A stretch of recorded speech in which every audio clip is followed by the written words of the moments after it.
জিন্দা থাকলে প্রশংসা তেমন শোনা যায় না, মানুষটা যখন লাশ হয়ে খাটিয়ে শুয়ে যায় সবাই লাইন ধরে প্রশংসা করতে থাকে করতে থাকে করতে থাকে। তা আমরা বলি প্রশংসা এমন একটা সুন্দর নিয়ামত, অনেক সময় খারাপ মানুষকেও ভালো বানায় দেয়, এটা মনে রাখবেন। আর বদনাম এমন একটা নোংরা জিনিস, ভালো মানুষকেও খারাপ বানায় দেয়। সেটা কি? আপনি একজন চুরি করে নেয়, তাকে যদি আপনারা সবাই মিলে এক সপ্তাহ চোর ডাকেন, সে পরের দিন কি বলবে জানেন? চুরি না করে যেহেতু চোরই হইলাম, যা কালকে থেকে আমি চুরিই করলাম। স্বামী স্ত্রী দেখবেন একজন আরেকজনের দোষ খুঁজে খুঁজে সংসারে শান্তি আনতে চায়, জীবনেও সম্ভবপর নয়। প্রত্যেকটা কিছুর একটা সাইকোলজিক্যাল সিস্টেম আছে, আর ইসলাম এত সুন্দর প্রত্যেকটা সাইকোলজিক্যাল সেক্টরে গিয়ে কাজ করেছেন। সুবহানাল্লাহ। একজন মানুষ নামাজ পড়ে না, আপনি তাকে এক সপ্তাহ শুধু প্রশংসা করেন, বানায় বানায় প্রশংসা করেন। আমি কালকে কল্পনা করতেছি মসজিদে আমার পাশে তুই দাঁড়াই আসস, বানায় বানায় বলেন। সে কি বলবে তোর কল্পনা মিথ্যা? বলবে না, লজ্জায় পড়ে। এক সপ্তাহ নামাজ নিয়ে প্রশংসা করেন, দেখবেন যে এক সপ্তাহ পর সে লজ্জায় পড়ে হলো। প্রশংসা দিয়ে উৎসাহ দিয়ে যেটা পারবেন, বকা দিয়ে রাগ দিয়ে হিংসা দিয়ে অহংকার দিয়ে খাজনার চাইতে বাজনা বাড়ানো ছাড়া কিছুই হবে না। তরকারিতে যে লবণ কম হয়েছে, কোন মা বোন কি চায় তরকারি অসাধ হোক? কোন মা বোন কি চায় তরকারি মজা না হোক? তাহলে তরকারিতে যদি লবণ কম হয়, আপনাকে আমাকে বুঝতে হবে উনি কোনো কারণে হয়তো হয় নাই, ইচ্ছে করে তার ভুল করে নাই। ওই সময় যে বকাটা দিই সেটা না দিয়ে যদি প্রশংসা করে বলা হতো, উনি পরের বার রান্না করার সময় আর স্ট্যান্ডার্ড করে রান্না করতো। বুঝাতে পারছি কথা? কষ্ট নিয়েন না আমার কথায়। কারণ কি জানেন, আমাদের হায়াত একদম কম। আমাদের হায়াত ওই আগের নবীর উম্মতের মতো 700, 800, 900 বছর সুযোগ নাই। বাঁচবো যেহেতু 40, 50, 60 বছরই, অর্ধেক তো শেষই চলে না, বাকিটা অন্তত শান্তিতে থাকার চেষ্টা করি। তো শান্তিতে থাকার ওয়ে কি? আপনি আল্লাহর সন্তুষ্টির জন্য আল্লাহর সৃষ্টিকে, আল্লাহর বান্দাকে শান্তিতে রাখবেন, ওই বান্দার স্রষ্টা আপনার শান্তির ব্যবস্থা করে দিবে।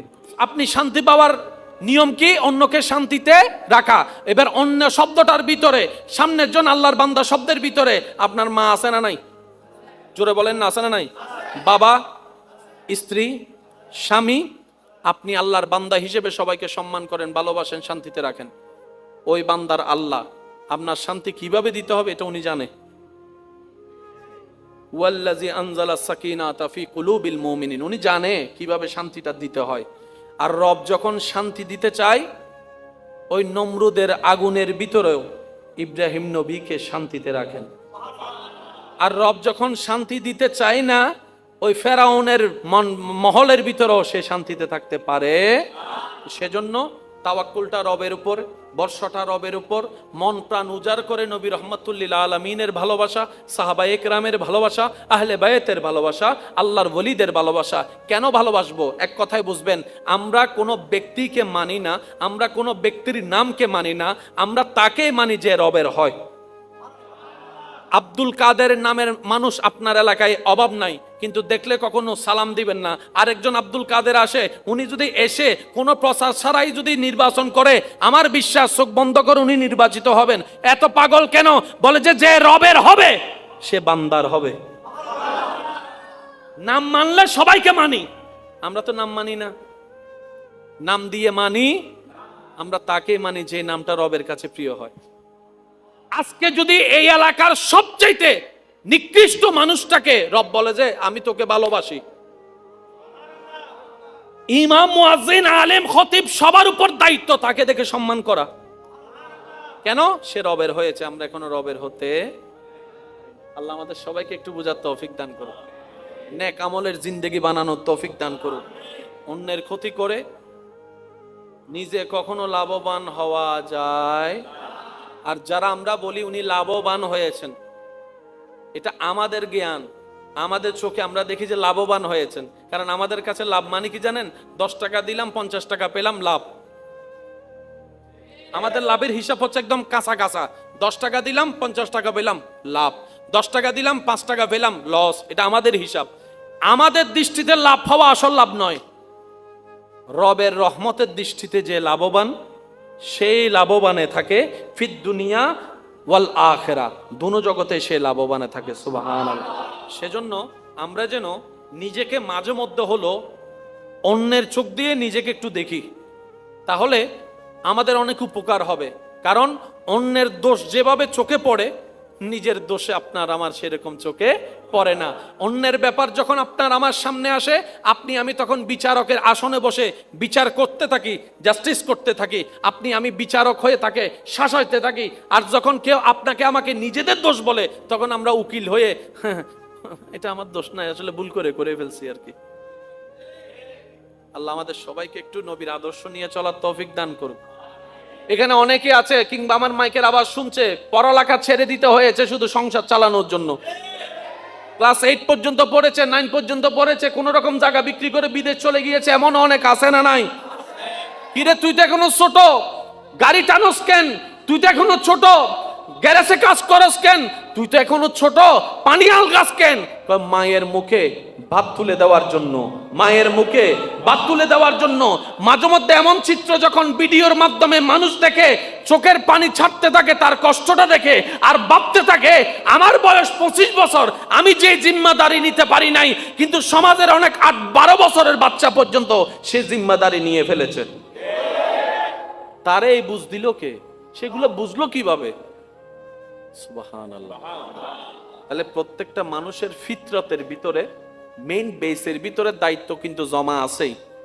আমার মা বোনদের অভ্যাসের ভিতরে একটা জিনিস আপনারা হয়তো দেখেছেন, না হয় দেখবেন, ওনারা যখন কোনো জায়গায় বেড়াতে যায়, 3-4 দিন 5 দিন থাকে কোথাও, ওখান থেকে আসার সময় অটোমেটিক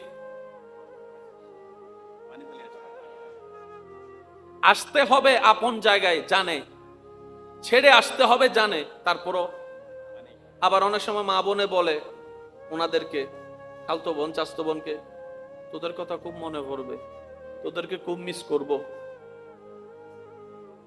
এমন কথা জীবনে কোনোদিন কোনো ছেলেকে বলতে শুনছেন?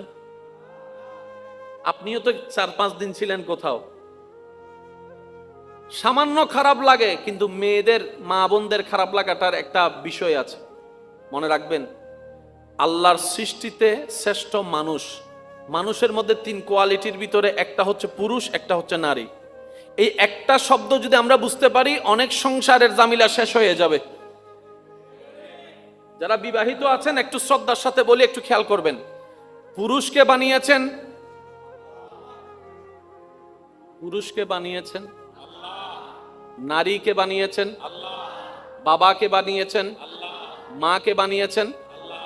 বেশিরভাগ স্বামী স্ত্রীর ভিতর যে ঝামেলাগুলো হয়, যে সব বিষয় নিয়ে, এটার সমাধানও ইসলামে দেওয়া আছে।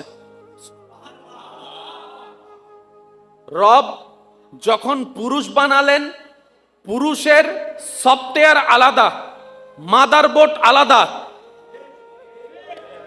র্যাম আলাদা, গিগাবাইট আলাদা। মা বোনকে বানিয়েছেন, এটার মডেল আলাদা, এটার সফটওয়্যার আলাদা। যেমন মা বোনদের কোন সালে কত তারিখ বিয়ে হয়েছে, সাল সহ, তারিখ সহ, বার সহ মনে, জোরে বলেন না, মনে। আর পুরুষ জাতিকে যদি আপনি 3 সপ্তাহ আগে কিছু জিজ্ঞেস করেন,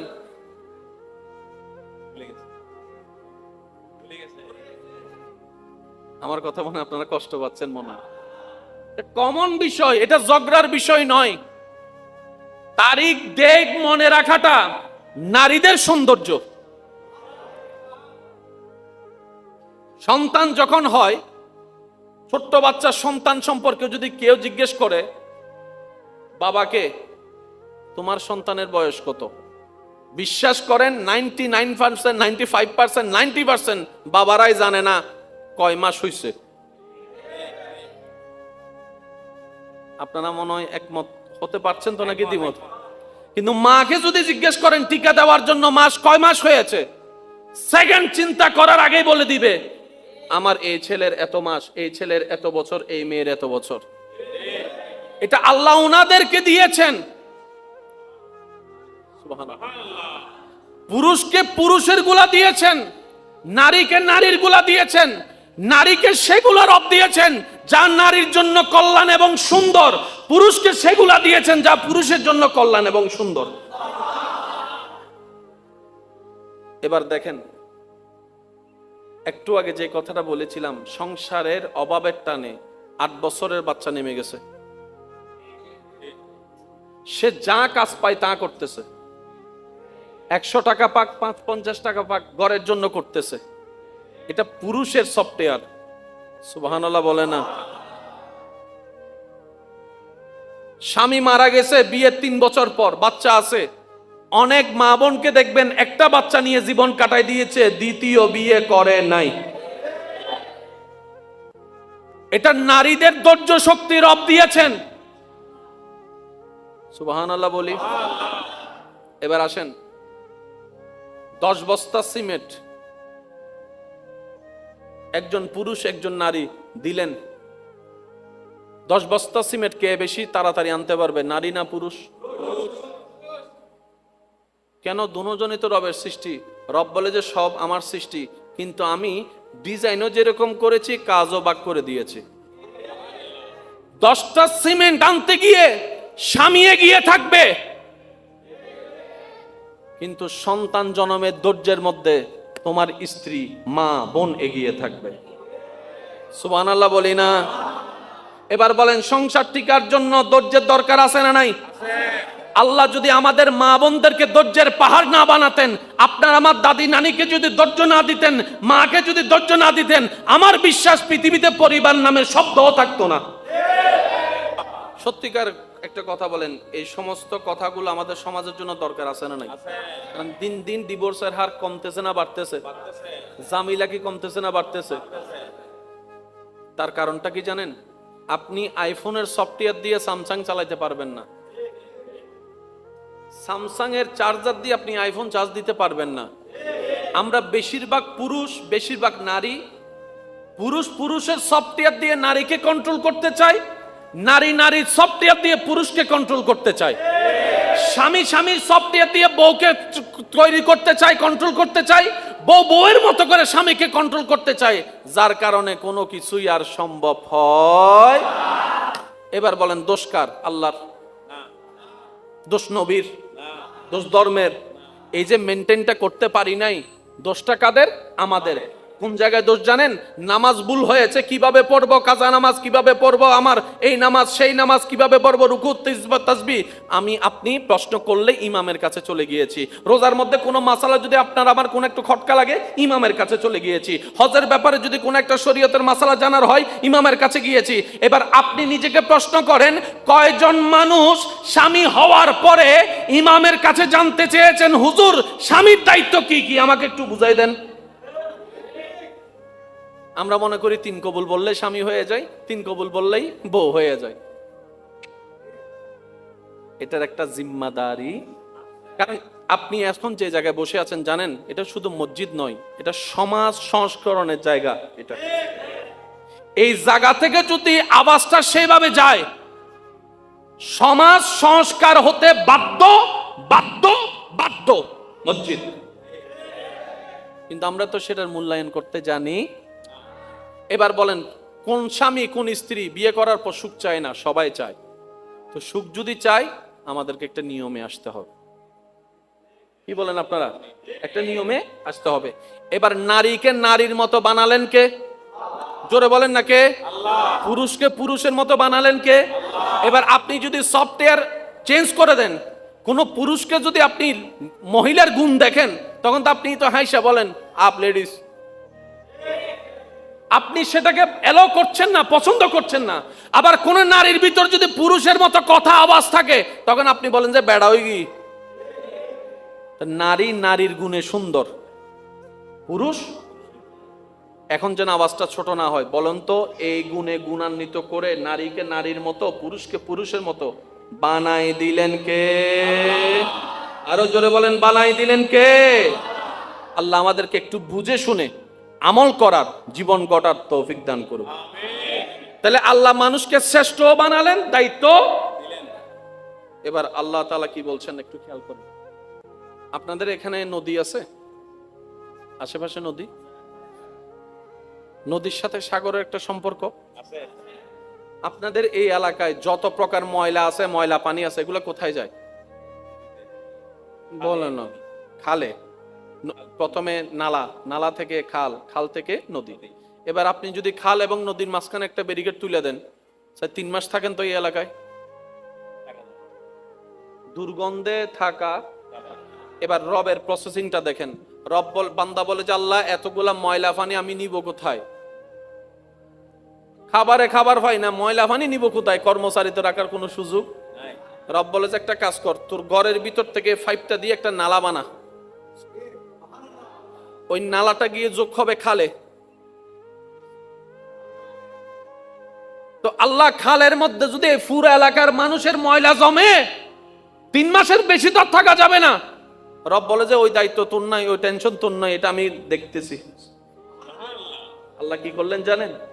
সময়ে সময়ে নদী থেকে জোয়ার হয়ে খালে ভরপুর হয়ে যায় পানি। জোয়ারের মধ্যে এসে পানি ভরপুর হয়ে আপনার ময়লাগুলোকে নেয়, বাটা হয়ে খালের ময়লা সব নদীতে। সুবহানাল্লাহ। যে যত বলবে আল্লাহ তার নামে জান্নাতে একটা একটা করে গাছ রোপণ করবেন। বান্দা বলে আল্লাহ আমার বাঁচার জন্য নিঃশ্বাসের দরকার।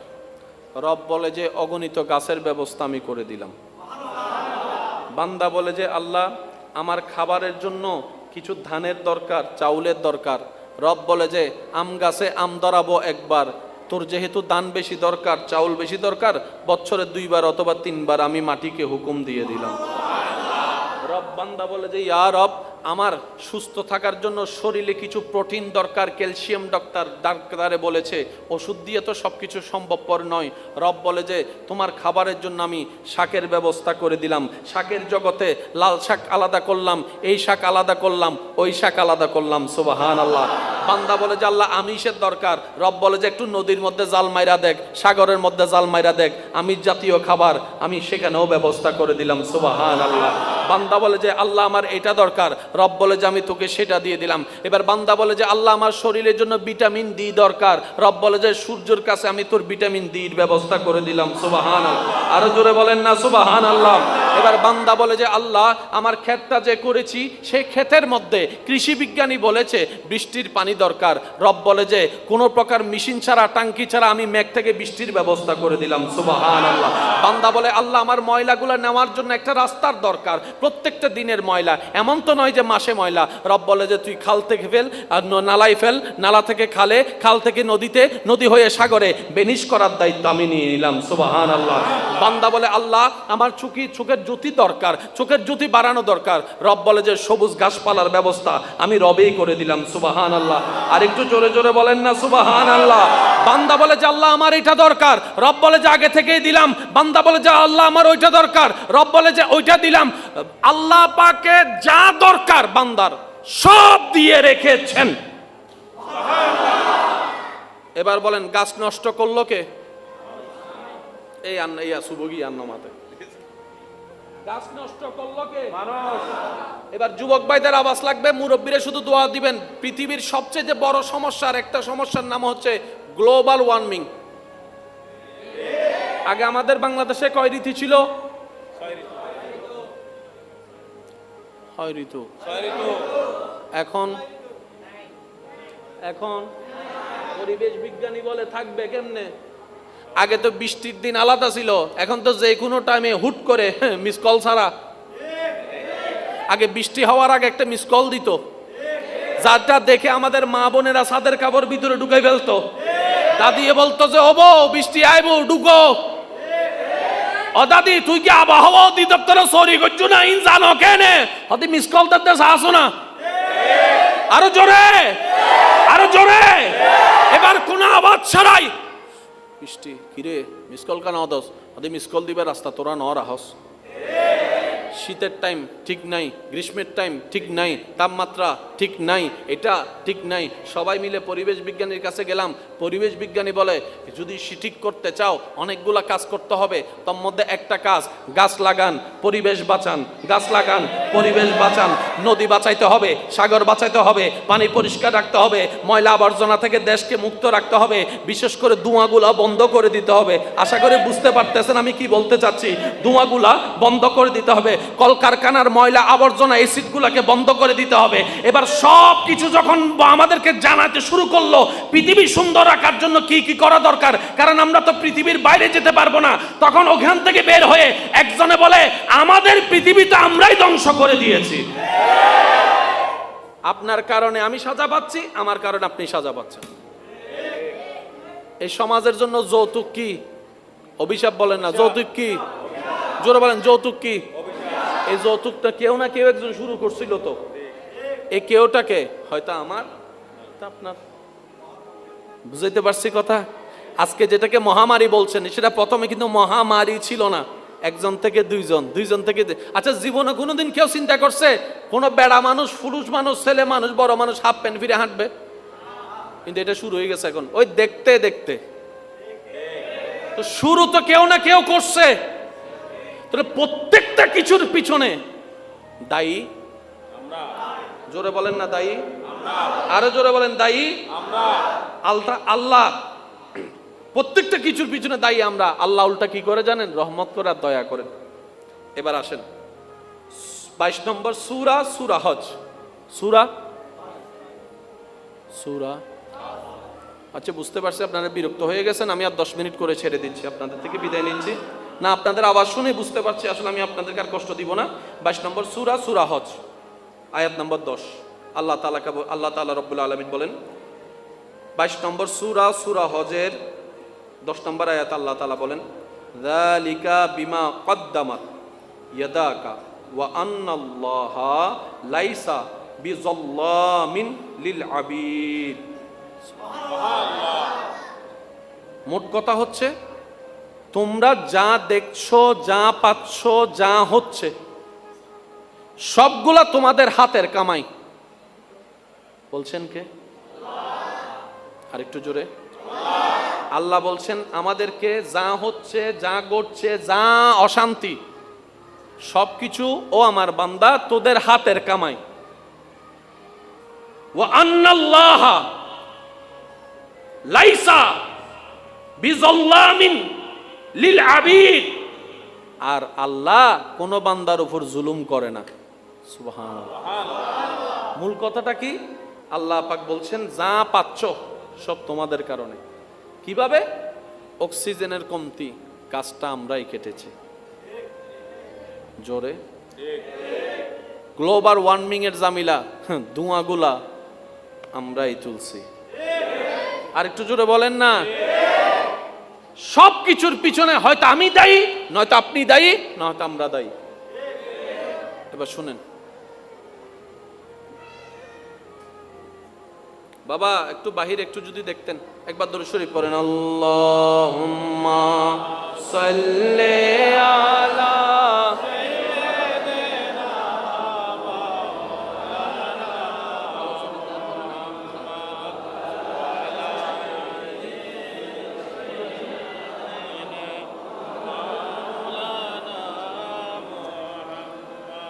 আর ভাইয়া কলকে আর হতা বুঝেন না আল্লাহ দিলে একখানা বুঝানোর দরকার আছে না নাই? জামাই বউর গড় ভাঙ্গে দুই আরাত দিছে ওই উগ্র ফাঁসর বাড়ি উগ্র গিয়ে দে তোমার ভাইয়ে তো আরে প্রত্যেক সপ্তাহে শাড়ি কিনি দে, ভালোবাসে তো বেশি, এই তিন মাথা ডুবে দিয়ে দে, ভালোবাসিলে তো শাড়ি কিনে দিব, হয়ে দিয়ে শেষ।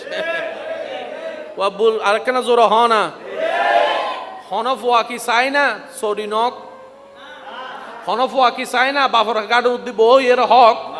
হ্যাঁ, ইন পুরুষ মানুষের ভিতরে নাই। পুরুষ মানুষ হল দিয়ে হামাইয়ের হাবাই এর শান্তি পাবে, মায়ে ফকলে রান দিয়ে হাবাই শান্তি পায়, মরদ ফকলে অন্যরে দিয়ে রে হাবাই এর শান্তি পায়।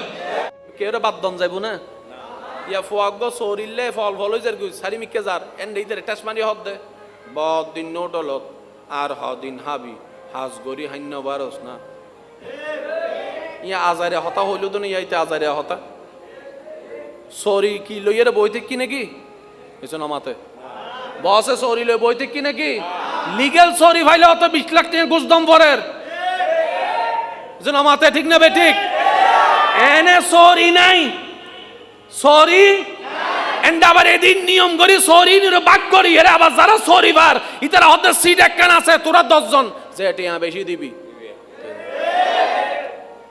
তো স্যার বেতন হতো হতে মাসে 20,000 তুই তো হতে 20,000 টিয়া আনলে যদি 20 লাখ টিয়া দম পরে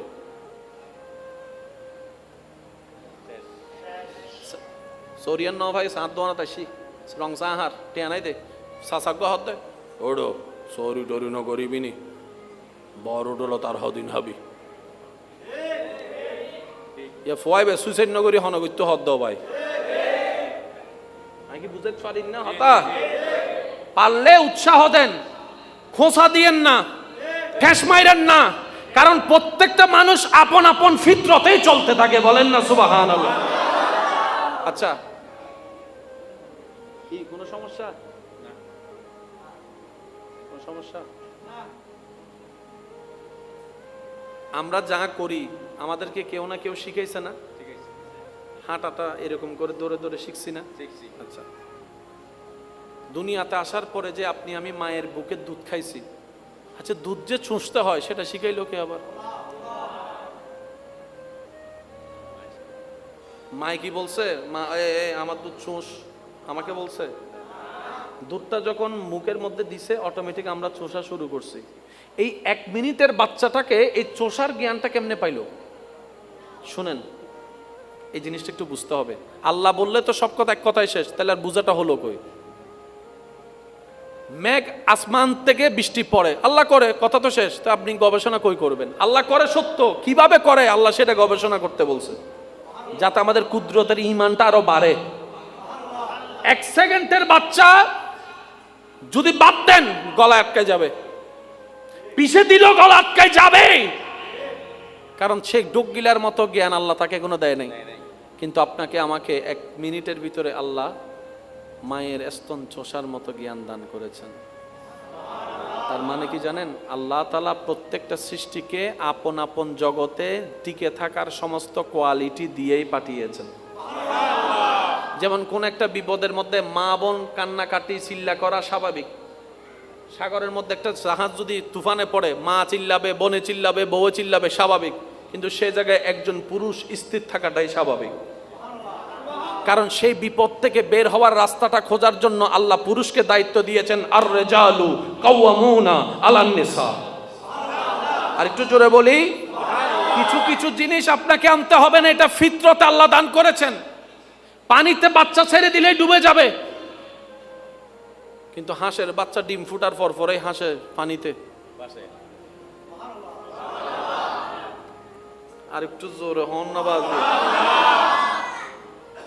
মুরগির বাচ্চারা যদি ছাইরা দেন হাঁসের বাচ্চা বলে যে তুই দিয়ে আয় ফাইজুম দে তো তোর বয়স শত হদ 1 মিনিট হতে ফারিবি না ফারিবি জ্ঞান বুঝিবের যে বয়সী ন তো তোর ন তুই জানিলি কেন হদ ন আর মনে টানে দে আয় ফাইজুম নামে গিয়ে এটাকে বলা হয় ফিতরত প্রত্যেকটা মানুষের ভিতরে একটা ফিতরত আছে এটা আল্লাহ প্রদত্ত এটা আপনি চাইলে অস্তিত্বকে বিলীন করতে পারবেন না তো চট্টগ্রামের ভাষায় বলে জাতে জাত টানে ওই 5 জন সিটিং গেছে আর গুণ মাতের জাতে জাত টানে তার মানে কি তুই বাজি তোমার গোষ্ঠী যদি এন্ড হয় তুই যদি অন্ডে যাই এর ঘর বাঁধো কে টানিব তো মেডিবেদ দে মেড ইন আনোয়ারা নমাতে কারো জোর হনা বাজি অনে চাইলিবে ফালাই দিতে দিবেন না হজ্জা করা না তর্ক করে নিবে ফাইতেন না আল্লাহ প্রত্যেক ফিতরতরে আলাদা করে বানায় দিয়ে নর করে সুবহানাল্লাহ একটু বোঝার চেষ্টা করি আসুন আল্লাহ তাআলা বলে যে আমি তোকে বানাইও দিলাম যা দরকার সবই দিলাম তো আল্লাহ এখন আমি কি করব রব বলে যে আমি তোকে একটা নিয়ম দিচ্ছি নিয়ম মেনে চল যদি তুই নিয়ম মেনে চলস তুইও শান্তিতে থাকবি বেসালার পরিবারও শান্তিতে থাকবে পরিবার শান্তি থাকলে সমাজও শান্তি থাকবে সমাজ শান্তি থাকলে দেশও শান্তি থাকবে দেশ শান্তি থাকলে বিশ্বও শান্তি থাকবে, অন্যায়ও থাকবে না, অশান্তিও থাকবে না।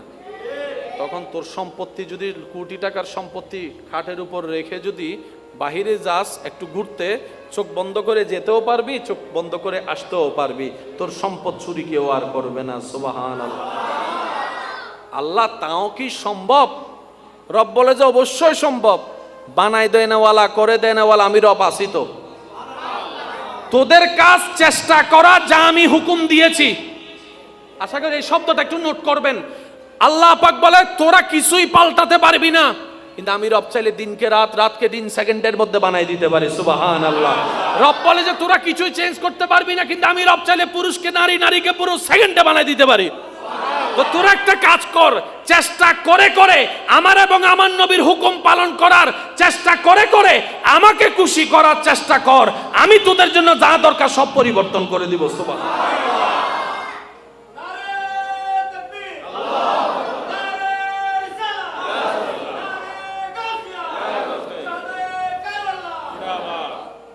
এবার বলেন লাভ চান না লস চান?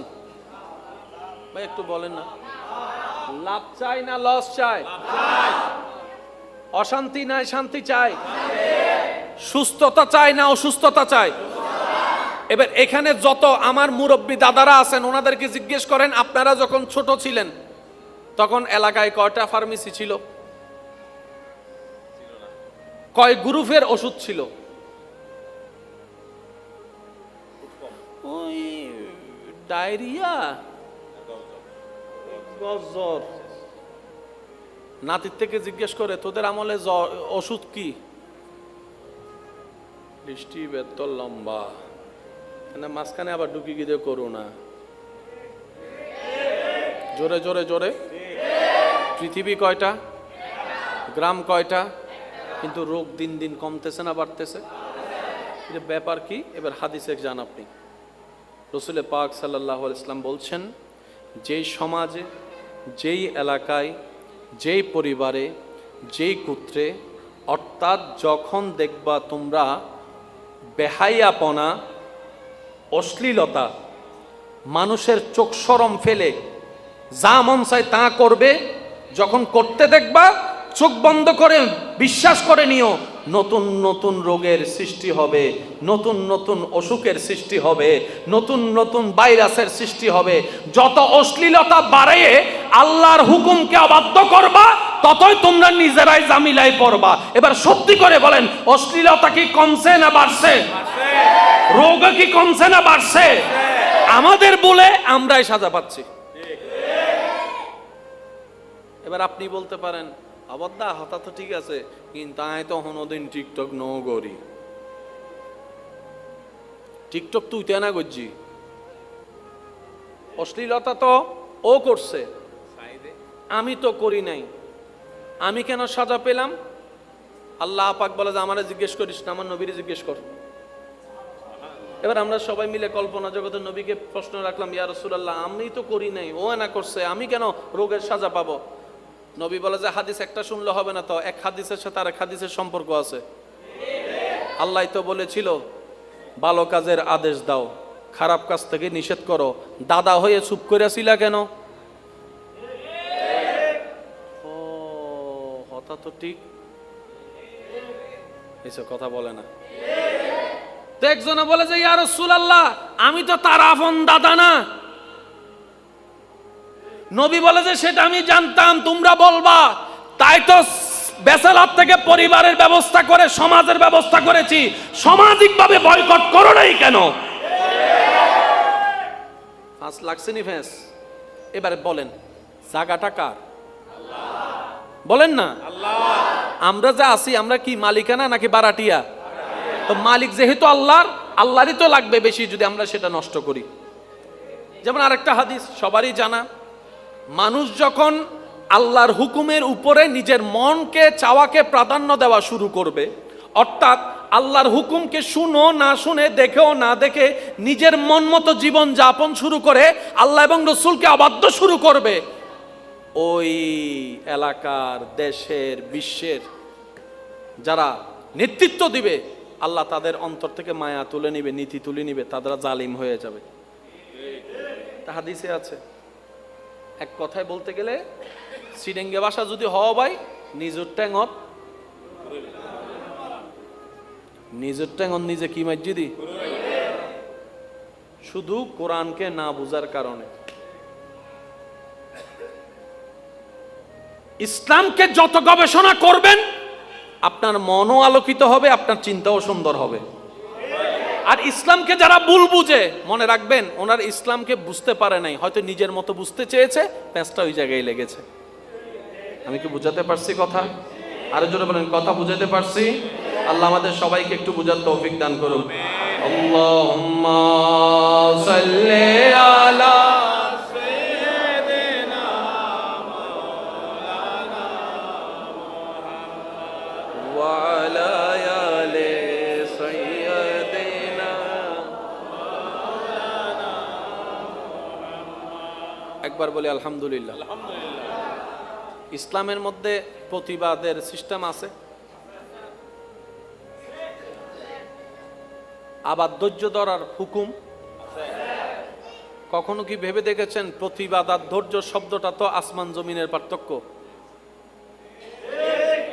প্রতিবাদ আর ধৈর্য শব্দটা দুটোটা ইসলামী হুকুম আছে, আল্লাহ এবং রসুল দিয়েছেন আপনাকে।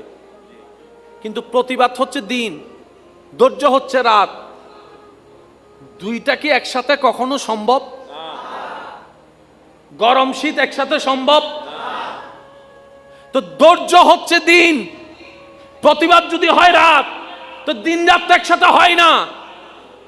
এবার রবকে একটু জিজ্ঞেস করেন না, ইয়া রব তুমি ধৈর্য ধরতেও বললা, প্রতিবাদ করতেও বললা, তো প্রতিবাদ করলে তার ধৈর্য থাকলো না, ধৈর্য ধরলে তো প্রতিবাদ হবে না, আমি করব কি?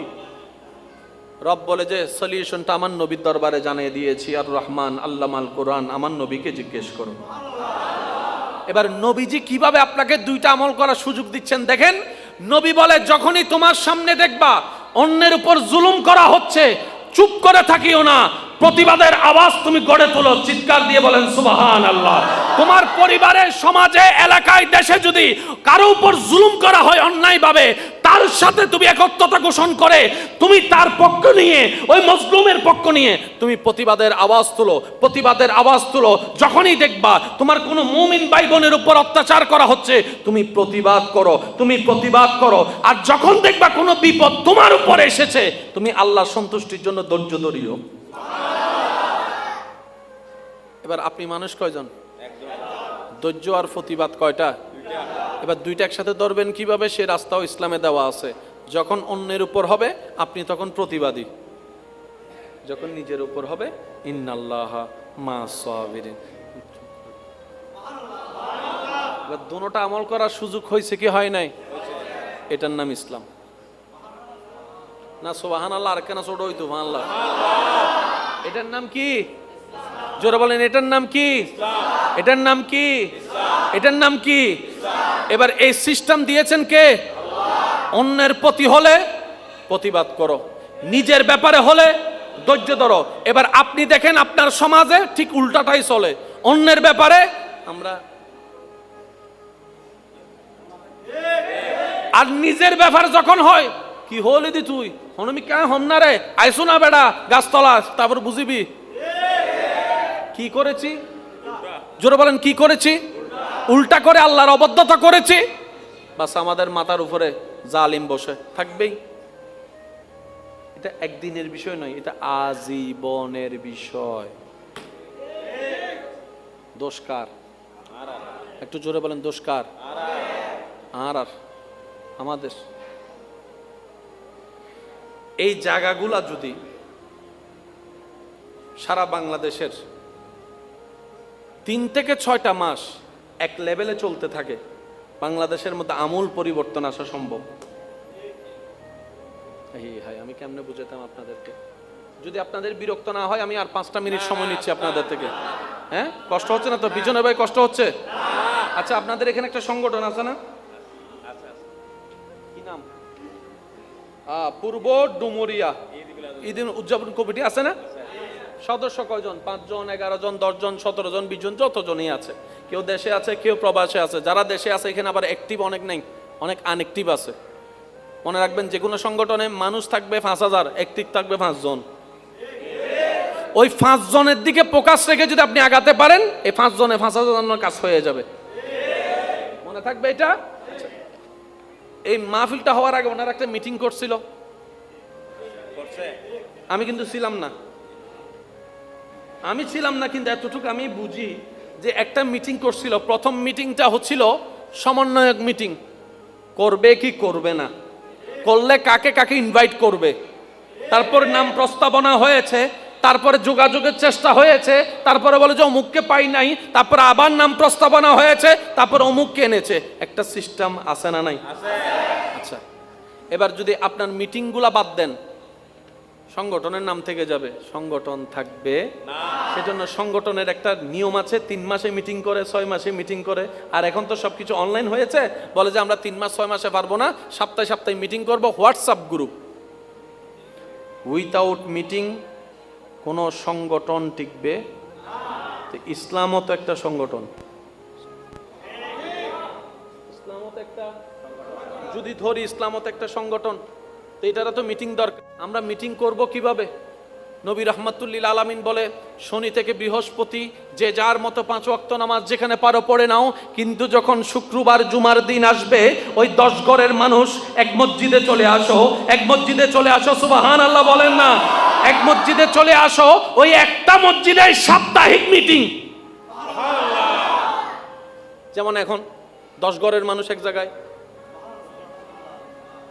সুবহানাল্লাহ না হর ইয়া রাসূলুল্লাহ, আমাদের এলাকায় তো 10টা মসজিদ আছে, কারোটার সাথে কারো দেখা হয় না। মুক্তাদি কি দেখা হবে, ইমামুল্লাহ কি ইমামের দেখা হয় না। এখন আমরা কি করব? সবাইকে তো এক জায়গায় করতে হবে। নবী বলে যে ঠিক আছে, বছরে 2টা মিটিং দিয়ে দিলাম। একটা হচ্ছে রমজানের ঈদের, আর একটা হলো কোরবানির ঈদের। ঈদগাহের মধ্যে সবাই এক জায়গা হও, 10 মসজিদের মুসল্লি এক জায়গা হও, মিটিং। কেমনে বুঝাতাম? এই ইসলাম শুধু সওয়াব কামানোর ধর্ম না। যারা রাষ্ট্রবিজ্ঞান নিয়ে পড়ালেখা করেছেন আমার ভাইয়ের আমার চাইতে আরো ভালো জানে, যারা সমাজ বিজ্ঞানের জ্ঞান রাখে তারা আমার চাইতে আরো ভালো জানে। সেটা কি? পৃথিবীতে জ্ঞান হয়, বই হয়, পড়ালেখা হয় মানুষের জীবনকে সুন্দর করার জন্য। Islam is the best code of life বলা হয়। এই ইসলামের সর্ব বিষয়ের সমাধান দেওয়া হয়েছে। এবার আমরা সবাই বললাম ইয়া রাব্বাল আলামিন, আমরা তো এখানে থাকি, চট্টগ্রামের মধ্যে থাকি। কেউ বলে যে আমি ইন্ডিয়ায় থাকি মুসলমান, কেউ বলে যে আমি পাকিস্তানে থাকি, কেউ দুবাইয়ে থাকি।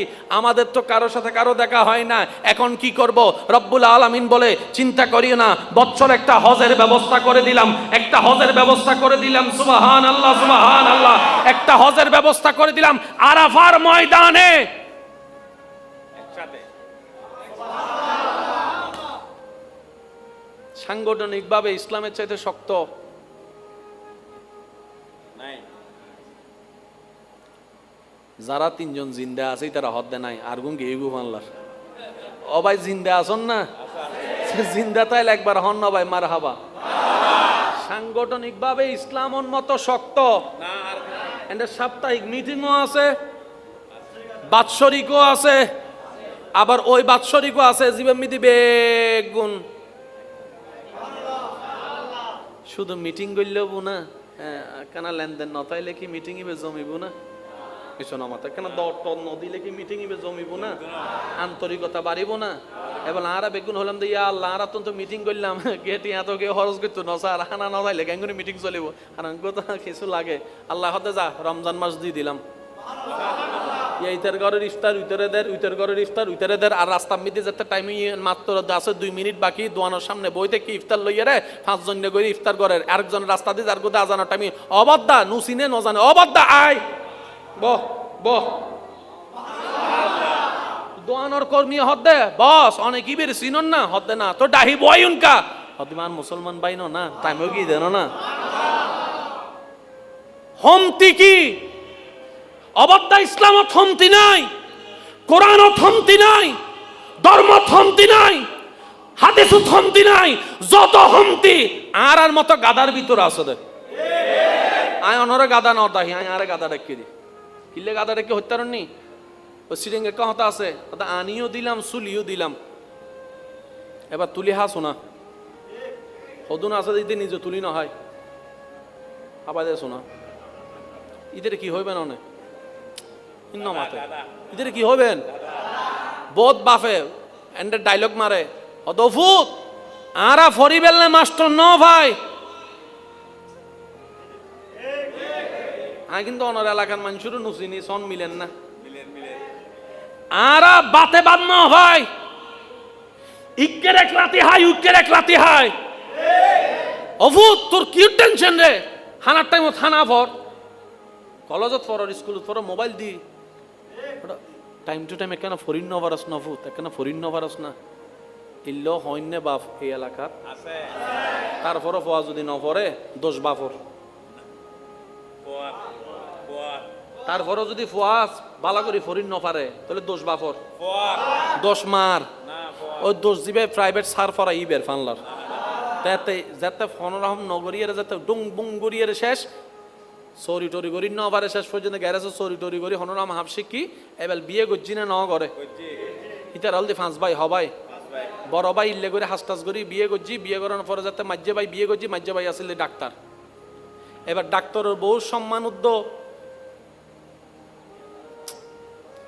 কিছু হতা আর কেন বাদ দিত হন না ইন্দে বেগুন ক্যামেরা বই থেকে ন দেখতে লাগুন না বাজি কেন আর আর আর অপারগতাও বুঝন না হন হতারও হুন্দি লই যার গুই ডাক্তারের বহুর সম্মান সমাজত আর মতজ্ঞ গ্যারেজওয়ালার বহুর সম্মান কি এক না এবার গ্যারেজওয়ালার বই বলতে বড় ডাক্তার বউ বলতে মাজ্জে এবার বেগুনে যাতে ডাক্তারের বউরে সম্মান করেন বড় ভাবি রেন্ডা লাগেন না এবিলিতে যায় বউ যায় জামাইরা হতে ফরালাহা ন গর দেখিলে ইতে হতে মাইলি ফিরের এই হতা তো নিলাম দে আজ 30 বছর আগে আবার হতো নাইলু মাতো না বুঝে বুঝে হন ভাই 30 বছর আগের হতা আবার কেন নিলাম অব ডার্লিং কি হই দেরে হতা ডার্লিং মারত দে না তুই যদি বালা করি ফরি পাইলট হতি আরে বেগুন হয়তো তো পাইলটর বউ হতো মাইলি ফিরের বাপ তো হয়তো হতান ধরন আছিল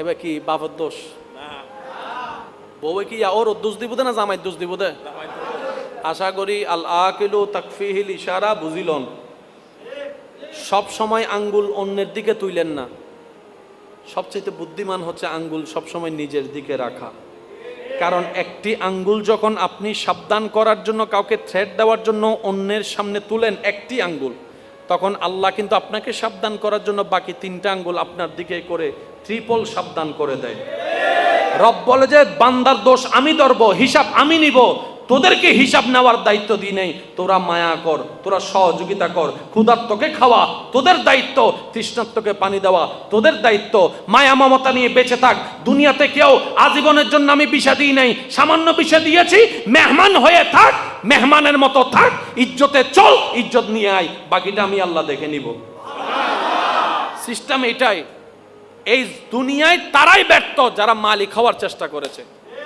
যারা নেতা হওয়ার চেষ্টা করেছে যারা প্রভাবের চেষ্টা করেছে তারাই ধরা খেয়েছে কথা বলেন ঠিক কিনা ফারুক আজমের মতো একজন লিডার দেখান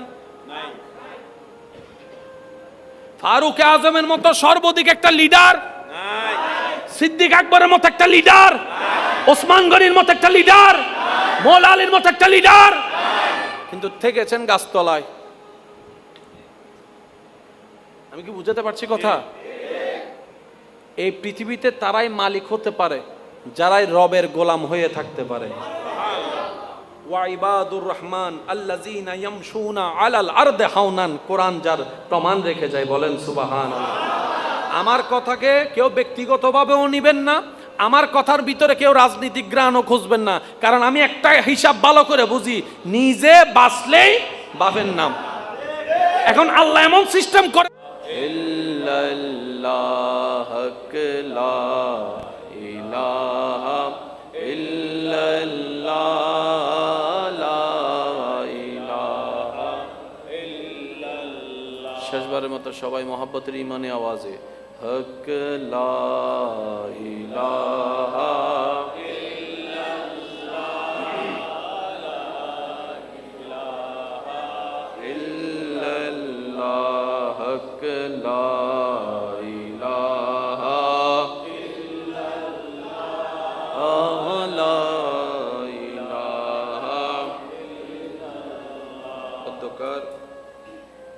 পূর্ব ডুমুরিয়া ঈদ মিলাদুন নবী সাল্লাল্লাহু আলাইহি ওয়াসাল্লাম উদযাপন কমিটির আয়োজনে এলাকাবাসী প্রবাসী ভাইদের আন্তরিক ভালোবাসা, মহাব্বত ও সহযোগিতায় সজ্জিত আজকের এই আজিম উশান 21তম নুরানি ইমানি মাহফিলের মান্যবর সভারত্ন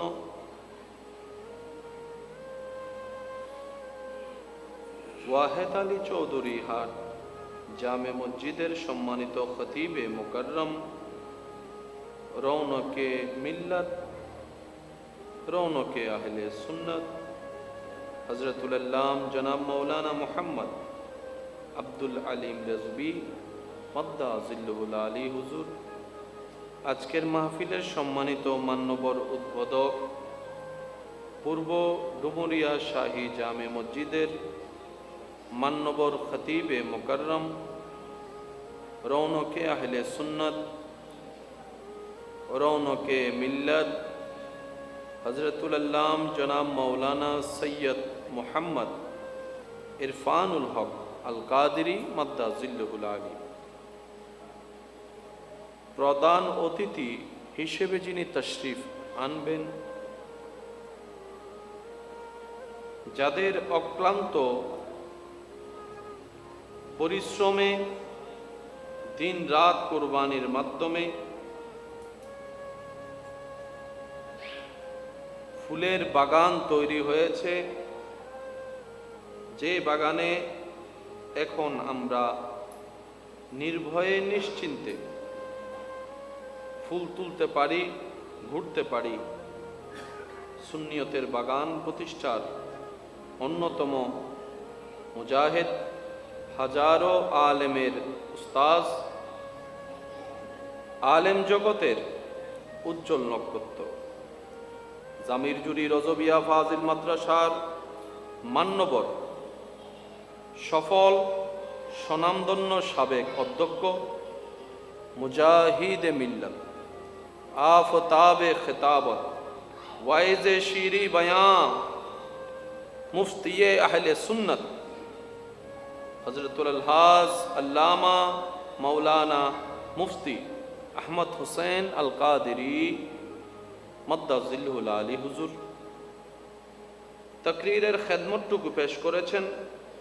আজকের মাহফিলের সম্মানিত মান্যবর প্রধান আলোচক, হাজীপাড়া সুন্নিয়া শাহী জামে মসজিদের সম্মানিত মান্যবর খতিবে মুকাররম, রৌনকে মিল্লাত হাফেজ কারি আল্লামা মৌলানা মুহাম্মদ ইমদাদুল হক আশরাফি মদ্দা জিল্লুহুল আলী হুজুর সহ আমন্ত্রিত ওয়াদিগার ওলামায়ে কেরাম, বিশেষ করে এলাকার মান্যবর ব্যক্তিবর্গ, মুরব্বিয়ানে আজম, উপস্থিত আল্লাহর প্রেমিক, নবীর প্রেমিক, ইমানদার ভাইয়েরা, স্কুল কলেজ ভার্সিটি মাদ্রাসার প্রাণপ্রিয় ছাত্র ভাইয়েরা,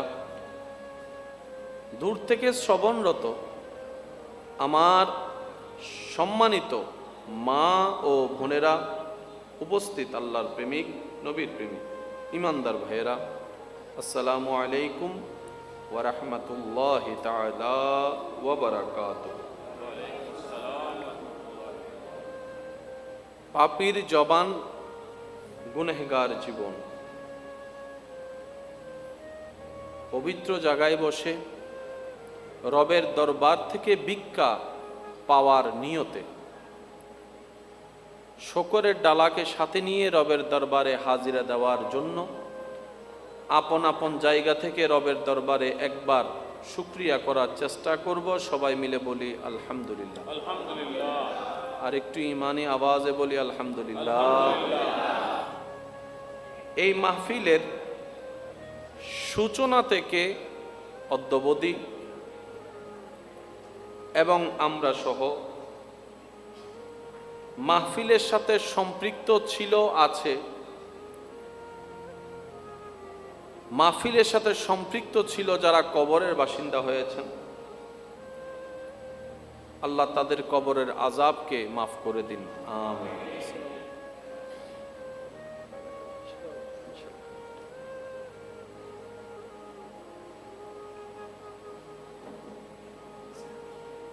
আমরা যারা উপস্থিত হয়েছি, রব্বুল আলামিন মেহেরবানি করে দয়া করে আমাদের সকলের জীবনের কবিরা সগীরা গুনাহকে মাফ করে দিন। আমাদের মা বাবার গুনাহকে আল্লাহ দয়া করে ক্ষমা করে দিন।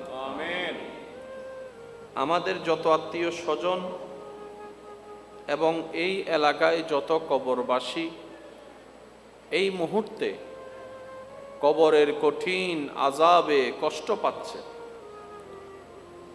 দয়াময় দয়া করে অত্র এলাকাবাসীর প্রত্যেকটি কবরবাসীকে আযাব থেকে মুক্তি দান করে জান্নাতের বাগানে শোয়ার ব্যবস্থা করে দিন। সম্মানিত উপস্থিতি, দেশের এই প্রতিকূল সর্বদিকের পরিস্থিতির মধ্যেও এই মাহফিলে উপস্থিত হওয়ার বিষয়টি বড় চ্যালেঞ্জিং ছিল। সর্বোপরি রব দয়া করেছেন, আপনার আমার উপস্থিতি হয়েছে। এক কথায় বলতে গেলে আজকের মেহফিল থেকে সওয়াবের লিস্টিতে যাদের নাম রব দয়া করে লিখে দিয়েছেন তারাই উপস্থিত হওয়ার সুযোগ পেয়েছে। আলহামদুলিল্লাহ কি বলা যাবে?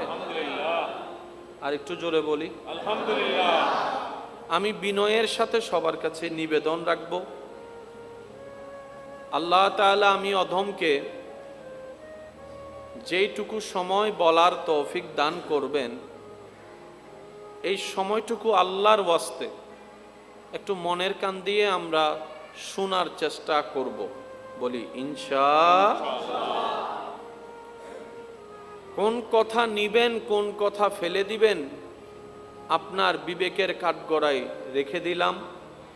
তবে অনুরোধ রাখব, নিরপেক্ষ বিচারক হয়ে শুধু রবের বান্দা নবীর উম্মত হিসেবে প্রত্যেকটি কর্তাকে নিজের বিবেকের আদালতের কাঠগড়ায় বিবেচনা করে দেখবেন।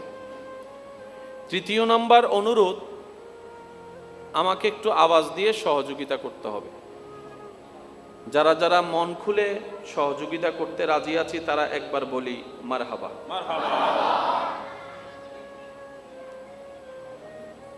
ছোট্ট বাবাদেরকে একটু একটু কন্ট্রোল করার চেষ্টা করবেন।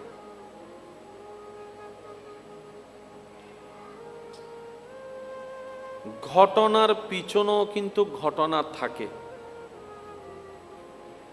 ঘটনার পিছনেও ঘটনা থাকে। শিক্ষিত সমাজের ভাইয়েরা একটু মনোযোগ দিবেন। ঘটনার পিছনেও ঘটনা থাকে। আজকের তারিখে যদি আপনার এলাকায় কোনো খুন হয় বলে শোনা যায়, মনে রাখবেন খুন হয়েছে আজকে, ঘটনা কিন্তু আজকের না।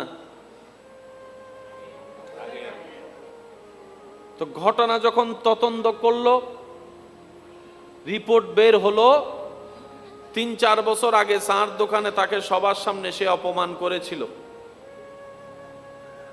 কথা বলেন ভাই। 3-4 বছর আগে চায়ের দোকানে বন্ধুর কথায় তাকে এমন একটা কথা বলছে যেটা তার ইগোতে লাগছে, প্রেস্টিজে লাগছে। ওই সামান্য রাগ বাড়তে বাড়তে বাড়তে বাড়তে বাড়তে হিংসা বাড়তে বাড়তে বাড়তে ক্ষোভে পরিণত হয়ে আরো 3-4টা-5টা ঘটনা তার সাথে জড়িত হয়ে এবার সে প্ল্যানিং করছে, হয়তো তুই থাকবি না হয় আমি থাকবো। রাগ করে বলে ফেলছে, হয়তো তুই থাকবি না হয় আমি থাকবো। ওই রাগ করে বলা কথাটা এবার তার ইগুতে লাগছে, প্রেস্টিজে লাগছে। কথা যেহেতু বলে ফেলছি, রাখা তো লাগবে, না হয়তো আমি ছোট হয়ে যাব। শয়তানও তো তোলা দেওয়া শুরু করছে। এবার বিভিন্ন প্ল্যানিং প্ল্যানিং প্ল্যানিং প্ল্যানিং করতে করতে আজকের তারিখে খুনটা হয়েছে। আমি মনে বুঝাইতে ব্যর্থ হচ্ছি।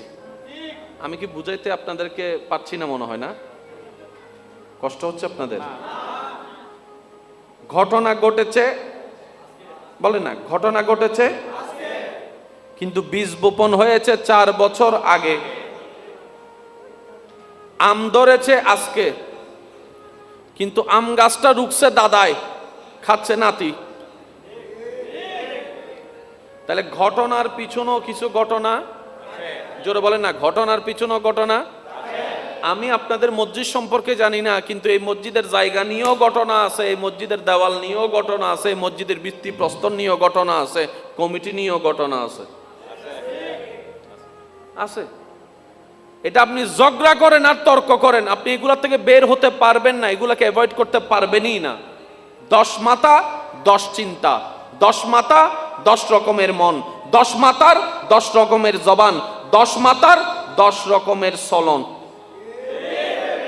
আর সবাইকে নিয়ে হয় সমাজ, সবাইকে নিয়ে হয় মানুষ থেকে হয় পরিবার। একজন যে ঘরে থাকে এটা কিন্তু পরিবার বলে না, বলে যে ব্যাচেলর, যদি আমি ভুল না করি ব্যাচেলর। ওই ব্যাচেলর বিয়ে করার পর হয় জোরে বলেন। এবার সে পুরা দ্বীপের মধ্যে একজনেই আছে একটা ঘর, এটাকে পরিবার বলে, সবাই চিনবে। যখন তার থেকে আস্তে আস্তে চাচতো ভাই, জ্যাঠতো ভাই, কাকা, মামা, চাচা সবাই মিলে আসলো, তারপরে আস্তে করে হয়ে গেল একটা সমাজ। সমাজ অনেকগুলা মিলে হয়, বাড়তে বাড়তে বাড়তে হয় একটা দেশ। শুরু হয়েছে কোথ থেকে ভাই, একটু জোরে বলতে। ব্যাচেলর থেকে শুরু হয়েছে, কোন থেকে? এবার আপনি মানেন না মানেন, ব্যাচেলরকে যদি সরাই দেন পরিবার শেষ, বলেন না পরিবার। পরিবার যদি ভেঙে দেন সমাজ, সমাজ যদি ভেঙে দেন দেশ। সেজন্য দেশের মূল হচ্ছে মানুষ। দেশের মূল কি? জোরে বলেন, দেশের মূল কি? যে চেয়ারম্যান থেকে জনগণ সরাই দেন, সব জনগণ চলে যান, শুধু চেয়ারম্যান থাকবে এলাকায়। চেয়ারম্যান হবু দায় কি ভোটার নাকি চেয়ারম্যানই নতুন বুঝির। ইমাম কখন হয়? মুসল্লি যখন থাকে। শিক্ষক কখন হয়? ছাত্র যখন থাকে। এখন যারা বিবাহ করেন নাই, আপনারা কিন্তু এলাইভ আছেন, জিন্দা আছেন, কিন্তু কেউ আপনাদেরকে বাবা বলবে না। কিন্তু যখন আপনি সন্তান আপনার হবে, তখন আপনার একটা পরিচয় হবে, আপনি বাবা হয়েছেন, আপনাকে আব্বু ডাকবে, বাবা ডাকবে। তারপরে সেখান থেকে স্টেপ, আপনি হয়তো দাদা হবেন, না হয় নানা হবেন। রব যেভাবে চাই সেভাবে হবেন। এবার আপনার শব্দটাকে যদি বাদ দেওয়া হয়, শিক্ষকগিরি শেষ হয়ে যাবে, ইমামগিরি শেষ হয়ে যাবে। প্রত্যেকটা কিছুর একটা বেস আছে, বেস। আর সৃষ্টি জগতে রব্বুল আলামিন যত প্রকার সৃষ্টি করেছেন, প্রত্যেকটা সৃষ্টির ভিতরে সৃষ্টি জগতে বেস বানিয়ে দিয়েছেন আশরাফুল মখলুকাত, মানব জাতিকে। এই পৃথিবী থেকে আপনি মানুষ সরাই ফেলেন, মনে বুঝেন না পারি ফানলান আর বদকলর অবাই কেন মাতম পরিভূত। মরা মানুষে মাতে না, আর এন্ডে ন মাতে, অনার এন্ডে মাতে না। আর মরা মানুষই যতই প্রিয়, হঠাৎ করে যদি উড়ি বই যাই বেগুন দাইব না নদাইব, এত ভালোবাসা শেষ। আমার খুশি হইতো না, এত হবু তো বুঝাইছি মাতো না বাজি। আপনারা কি আমার আওয়াজ ক্লিয়ার ভাবে বুঝতে পারতেছেন? সব কিছুর বেসে রাখলেন আল্লাহ মানুষকে। কাকে বা একটু জোরে বলি, কাকে? মানুষকে। তাহলে স্রষ্টার কাছে মানুষ দামি। মানুষ ছাড়া পরিবার হয় না, মানুষ ছাড়া সমাজ হয় না, মানুষ ছাড়া দেশ কখনো সম্ভব হবে না। অ্যামাজন জঙ্গলের কথা কম বেশি সবারই জানা। গাছের কোনো অভাব নাই, জায়গাটাও পৃথিবীর ভিতরে কোনো একটা দেশের অংশ হিসেবে পরিচিত, কিন্তু সমাজ সেখানে কেউ বলে না, পরিবার সেখানে কেউ বলে না, কারণ মানুষ নাই। কি নাই? তাহলে মূলে কি বলেন না? মূলে কি? মানুষ। একটু রিপ্লে দিবেন ভাইয়া, মূলে কি? আওয়াজটা একটু বড় হবে। মূলে কি? আসলে কি? মেইনে কি? দামি কি? মানুষ। এটা যেমন সত্য, এই মানব জাতিকে রব কিছু নিয়ম বেঁধে দিয়েছেন, এটাও সত্য। আল্লাহ বলে যে আমি তোকে সম্মানিত করলাম, দামিও দিলাম, তোকে আমি ক্ষমতাও দিলাম, তোকে আমি রাজত্বও দিলাম, তোকে আমি পাওয়ারও দিলাম, কিন্তু তোকে আমি নিয়মও দিলাম। তুই যদি নিয়ম মেনে না চলিস, পরিবার ধ্বংস। তুই যদি নিয়ম মেনে না চলিস, সমাজ ধ্বংস। তুই যদি নিয়ম মেনে না চলিস, দেশ ধ্বংস। তুই যদি নিয়ম মেনে না চলিস, পৃথিবী ধ্বংস। হুকুম কার? কাদের প্রতি? ছাগলের প্রতি, গরুর প্রতি, গাদার প্রতি, কাদের প্রতি?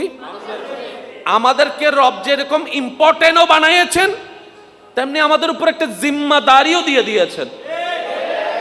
তো এবার বান্দা বলে, আল্লাহ আমি আমার জিম্মাদারি পালন করব, তো করব কিভাবে? আমি কিভাবে বুঝবো কোনটা সাদা কোনটা কালো? রব বলে যে দেখার জন্য চোখ দিয়ে দিলাম। সুবহানাল্লাহ জোরে। বান্দা বলে, আল্লাহ কিভাবে আমি বুঝবো কোনটা ভালো কথা কোনটা খারাপ কথা? না শুনলে তো বুঝার সম্ভাবনা নেই। রব বলে যে সমস্যা নাই, শোনার জন্য কানও দিয়ে দিলাম। আল্লাহ তুমি যে বলেছো হকের আদেশ দিতে, আর তুমি যে বলেছো খারাপ থেকে বিরত রাখার জন্য আদেশ দিতে, বলার জন্য তো মুখ দরকার, মুখের জন্য জিহ্বা দরকার, জিহ্বার জন্য দাঁতের দরকার, সবকিছু মিলে রব বলে যে যা, সেটাও দিয়ে দিলাম। আল্লাহ আমি যে বুঝবো, বুঝার জন্য যা দরকার সেটা তো আমার কাছে নেই। রব বলে যে যা, তোকে আমি একটা আকলও দিয়ে দিলাম, ব্রেনও দিয়ে দিলাম। দায়িত্বও দিয়েছে, জিম্মাদারিও দিয়েছে, রাজত্বও দিয়েছে, আবার সবকিছু মেনটেন করার জন্য যা যা দরকার সব দিয়েছে।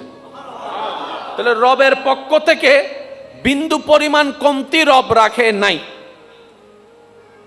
সেজন্য হাসরে আমাদের বিচার হবে কঠিন, আমাদের জবাবদিহিতা হবে বড় কঠিন। রব বলে যে কমতি তো রাখি নাই, আর যাদেরকে কমতি রাখছি তাদের হিসাবও মাফ করে দিয়েছি। যাদেরকে আমি চোখ দিই নাই, চোখের হিসাবও নিব না। যাদেরকে আমি কান দিই নাই, কানের হিসাবও নিব না। কিন্তু যাদেরকে দিছি বরাবর হিসাব, মিসকালা যাররা, আমাকে হিসাব বুঝাই দিয়ে তারপর তুমি যাও, না হয় এর আগে তুমি এক পাও চলতে পারবা। যদি কষ্ট না হয়, আমি খুব দ্রুত গতিতে যাব, আপনারা আমাকে একটু বুঝে বুঝে রিপ্লাই দিবেন। আচ্ছা আগে এতটুক বলেন, এতটুক পর্যন্ত দরকার আপনি বাঁচার জন্য, আমাকে দরকার। এটা বুঝবেন কিভাবে জানেন? ফেসবুক দিয়ে। আপনি ফেসবুকে পেজ খুলে বসে আছেন, আমরা যদি লাইক না দিই, তাহলে আপনার লাইক পাওয়ার জন্য আমাদেরকে দরকার। আপনার লাইক পাওয়ার জন্য আমাদের, আপনি ভিডিও একটা করে ছাড়িয়ে দিয়েছেন, আমরা সবাই স্ট্রাইক করছি, দেখবো না তার পেজের ভিডিও। আপনি হাজার ভিডিও দিয়েও লাভ হবে না। ভিডিওর ভিউ বাড়ানোর জন্য আমাদের বলেন না, আমাদের এক জায়গায় আপনি আমার ঠেকা, আরেক জায়গায় আমি আপনার ঠেকা। বক্তা শ্রোতার ঠেকা, এবার শ্রোতা সব আছে, বক্তা নাই। শ্রোতা বক্তার ঠেকা। মনে রাখবেন, কেউ কারো চাইতে বড় নয় এই পৃথিবীতে। রবের বান্দা সবাই এক সমান। সুবহানাল্লাহ, আরো জোরে বলেন। রবের বান্দা সবাই এক সমান। না আপনি আমার চাইতে বেস্ট, না আমি আপনার চাইতে বেস্ট। কেউ কারো থেকে, এক একজন এক এক জায়গায় দামি। এই শব্দটা যদি বুঝতে পারি, পৃথিবীর অনেক অহংকার কমে যাবে, হিংসা কমে যাবে। আমি কি বুঝাতে পারছি কথা? রবের বান্দা কেউ ফেলনা নয়, যে যেমন সে জায়গায় দামি। কারো থেকে কারো সম্মান দাম যদি পার্থক্য করতে হয়, ঈমান দিয়ে করবেন, নেক আমল দিয়ে করবেন। সে আমার চাইতে বড় দামি কিভাবে? তার ঈমান মজবুত। সে আমার চাইতে বেশি স্পেশাল কেন? আমি সাপ্তাহিক নামাজ পড়ি, সে 5 ওয়াক্ত নামাজ পড়ে। মাশাআল্লাহ। আপনারা একটু রাস্তা মাঝখানে মাঝখানে মাঝখানে তকবীরটা রাস্তা করে দেন।